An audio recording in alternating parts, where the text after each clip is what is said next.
Ici Moscou, les Français parlent au français, les francophones... Bienvenue sur les scènes King officielles, sur RT en français. les chaînes qui vous montrent les géopolitiques mondiales. Abonnez-vous s'il vous plaît. Et nous partons aujourd'hui aux États-Unis, où se déroule actuellement une crise. Non seulement une crise à l'intérieur du pays, mais une crise à l'extérieur du pays. Et le premier qui nous en parle, c'est Emmanuel Todd, interrogé par Olivier Berruyer. C'est un pays où le système politique est devenu tellement dominé par l'argent que parler de démocratie devient complètement ridicule. Nicolas Dolo, est-ce que Emmanuel Todd a raison de critiquer le système démocratique? Il critique également beaucoup le système de santé, il souligne l'augmentation de la mortalité infantile. Vous qui connaissez les États-Unis? Ah oui, mais les États-Unis, j'y connais bien, j'y ai passé quelques années, j'y ai étudié, j'y ai travaillé. Donc je peux vous en parler avec pas mal de liberté pour vous dire qu'effectivement, aujourd'hui, les États-Unis, c'est une plutocratie. Pas simplement une oligarchie, c'est une plutocratie, doublée dans le système politique, en tout cas au sommet de la politique, d'une gérontocratie. Si vous n'appartenez pas à l'un ou l'autre des deux partis politiques dominants et qui sont d'accord sur à peu près tout, et qui sont... en fait, la cible des lobbyistes divers et variés, vous n'existez pas politiquement. Et puis si vous voulez être candidat aux États-Unis pour l'un ou l'autre des partis, quel que soit le niveau d'élection, vous avez besoin de beaucoup d'argent. Donc vous avez besoin soit de contributeurs, soit d'être très riche vous-même. Et à défaut de ça, vous n'existez pas politiquement. Et c'est la manière de laquelle, en fait, tous les outsiders, en bon français, sont évincé et écarté du système politique. Et quant au système de santé, effectivement, là aussi, il est archi dominé par l'argent. Vous avez d'un côté un système de santé pour l'élite, pour les gens qui sont capables de payer des assurances santé absolument astronomiques, un système de santé qui est mondialement reconnu, qui est fabuleux, qui marche très très bien. Et à l'inverse, pour les plus pauvres, rien.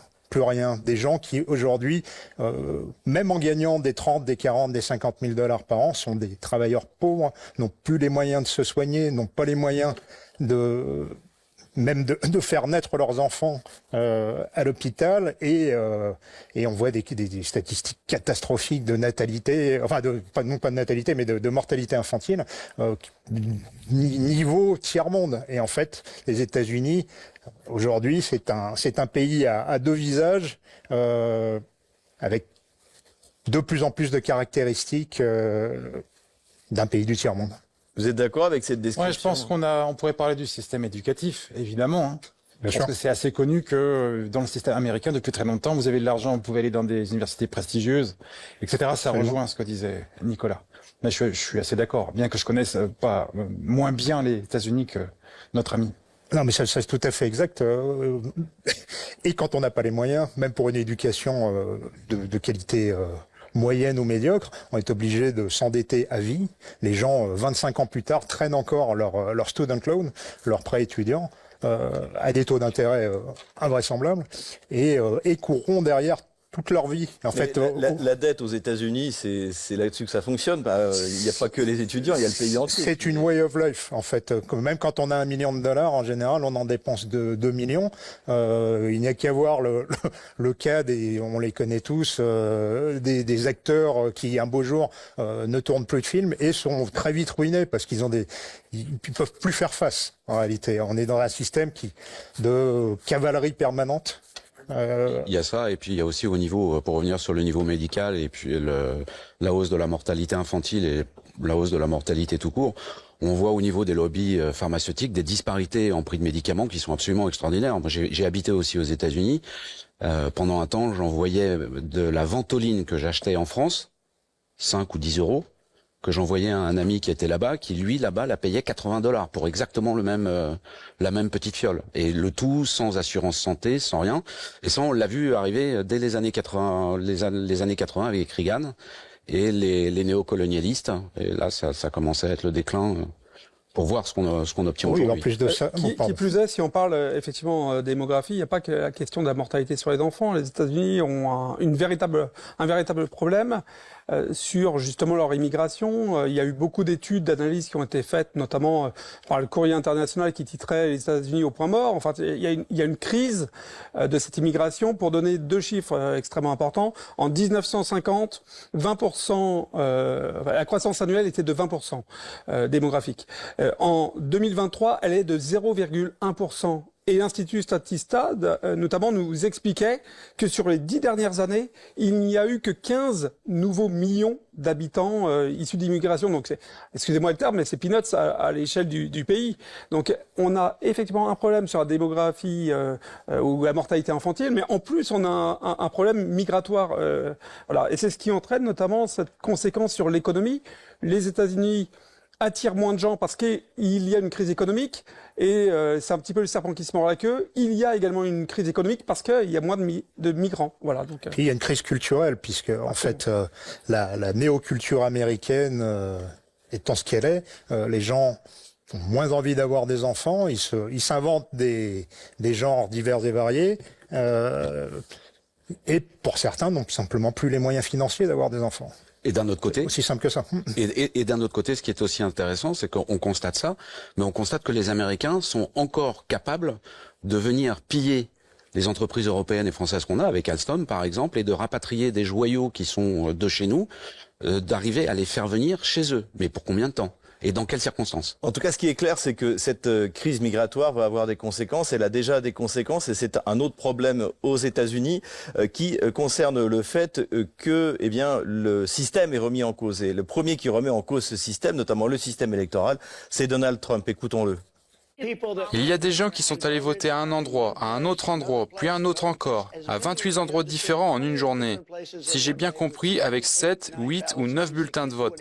Et ils ne pouvaient pas faire plus, sinon cela aurait eu l'air trop bidon. C'était des professionnels de bourrage d'urne. Donc ça, c'est la critique par le candidat républicain, à mon avis, aux prochaines élections présidentielles américaines, du système électoral. Mais maintenant, voilà ce qu'on entend dans la bouche du gouverneur Abbott, donc qui est le gouverneur du Texas. Nous sommes actuellement engagés dans 3 actions en justice contre l'administration Biden qui tente d'empêcher le Texas d'interdire les entrées illégales dans le pays. Voici ce qu'il faut savoir. Si l'administration Biden consacrait ce temps à sécuriser la frontière au lieu d'empêcher le Texas de le faire, nous n'aurions aucun problème. Mais c'est parce que Joe Biden et les démocrates refusent de sécuriser la frontière que le Texas a érigé des barrières et nous continuerons d'en construire et de repousser les migrants, ainsi que de les transporter en bus et en avion vers New York, Chicago et d'autres endroits du même genre. Nicolas Dolo, remise en cause du système électoral, remise en cause en fait du résultat de l'élection de la dernière élection présidentielle aux États-Unis, refus de se soumettre au pouvoir fédéral, ça s'appelle comme une crise grave, non, politiquement parlant? Ça y ressemble. Est-ce que fondamentalement c'est une crise aussi grave que certains voudraient le laisser paraître? J'en suis pas certain. C'est beaucoup de vent et beaucoup d'agitation dans une année qui est une année électorale décisive. Alors je veux bien croire, et j'en suis absolument certain, et je vois des images de ces gens-là dans les zones du Texas et du sud des États-Unis, de gens un peu comme ceux qu'on voit ici, qui sont très énervés, qui ont pour certains des vues sécessionnistes, ou pas loin. Maintenant, quant au sérieux avéré et au résultat final de toute cette agitation, j'ai quelques doutes, j'avoue. C'est certain que c'est sans doute, notamment sur la question de la sécession du Texas, c'est aussi un biais pour obtenir du pouvoir fédéral plus d'aide économique, plus d'assistance, etc. Donc ça, c'est un jeu politique, on est d'accord. Mais au-delà de ça, il y a quand même des choses très importantes qui ont été notées dans la vidéo. C'est ce séparatisme qui s'opère au sein de la population. Je dirais, on est dans un rematch de la guerre de sécession quand même. Enfin, je veux dire, il y a 2 grands blocs aujourd'hui qui sont en train de s'opposer aux États-Unis.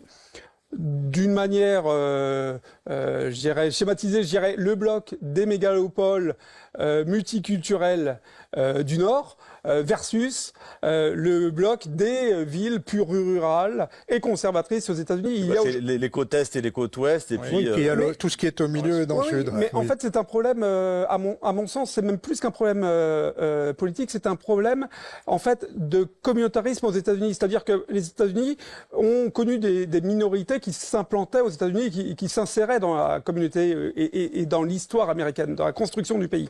Et aujourd'hui, en fait, le fait que ces communautés ont grandi, ont grossi, ont pris du pouvoir, notamment dans les urnes. On le voit avec le fait qu'elles soient draguées, notamment par nos amis démocrates sur les blocs hispaniques, afro-américains, etc. Forcément, ces communautés qui ont pris du pouvoir demandent plus d'attention, demandent l'intégration de leur mode de vie, etc. Et ça, c'est ce qui crée la fracture au sein des populations américaines. Laurent Braillard, c'est à l'historien que je m'adresse, et puis aussi aux spécialistes du Donbass. Une république populaire du Texas, c'est quelque chose d'envisageable. Comment vous voyez ça dans l'histoire, dans la longue durée historique nord-américaine? Je rejoins quand même un peu mes camarades. Il est certain que la guerre de sécession, les États-Unis n'avaient pas 100 ans, hein, même pas 90 ans. C'était quand même une période assez compliquée. Enfin, il y avait des événements historiques qui faisaient que la guerre de sécession est arrivée. Et aussi, l'économie des États-Unis était très différente. Hein. Bienvenue sur les chaînes King officielles, les chaînes qui vous montrent les géopolitiques mondiales. Abonnez-vous s'il vous plaît.